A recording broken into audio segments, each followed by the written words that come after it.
Anda menyaksikan News Update pukul 7 waktu Indonesia Barat, saya Julita Tolombanua. Pemirsa, Indonesia dan Ukraina menyepakati 4 bidang kerjasama strategis. Presiden Joko Widodo menyatakan bahwa Ukraina adalah sahabat Indonesia yang selama ini telah menjadi mitra dagang terbesar Indonesia di wilayah Eropa Timur dan Tengah.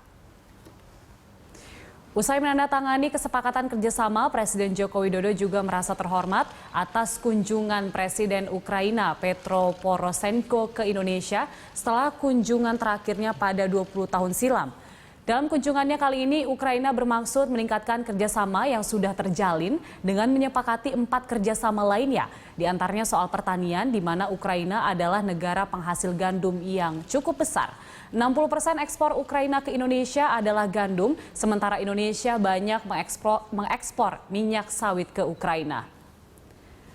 Selain pertanian, kerjasama lain yang juga disepakati mencakup bidang pertahanan dan diplomatik. Ukraina juga bersedia meminjamkan pesawat Antonov 32P jika Indonesia kembali mengalami bencana kebakaran hutan seperti tahun lalu.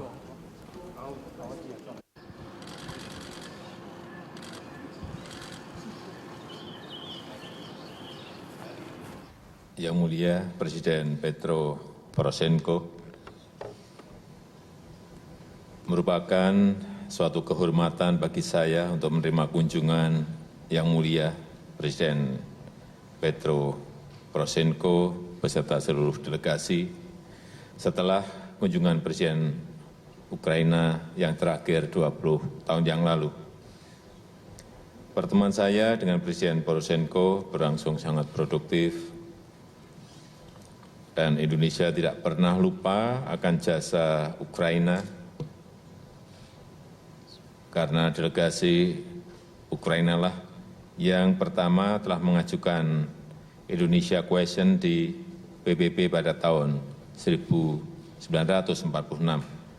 Dan Ukraina merupakan mitra dagang kedua terbesar di wilayah Eropa Timur dan Tengah. Indonesia mengharapkan terciptanya stabilitas politik dan ekonomi di Ukraina. Dan tadi kita telah menjajaki beberapa penguatan kerjasama di bidang perdagangan dan investasi, akses pasar bagi produk unggulan Indonesia seperti CPO, minyak kelapa dan kertas, perluasan distribusi produk farmasi dan alat kesehatan dari Indonesia ke Ukraina, dan juga kemungkinan kerjasama antara Indonesia dan Ukraina di bidang pembuatan turbin untuk power plant dan juga yang berkaitan dengan investasi di bidang pengolahan cocoa powder di Indonesia. Kami juga bertukar pikiran mengenai sejumlah isu strategis di tingkat internasional dan kita menyambut baik penandatanganan 4 perjanjian di bidang pertanian.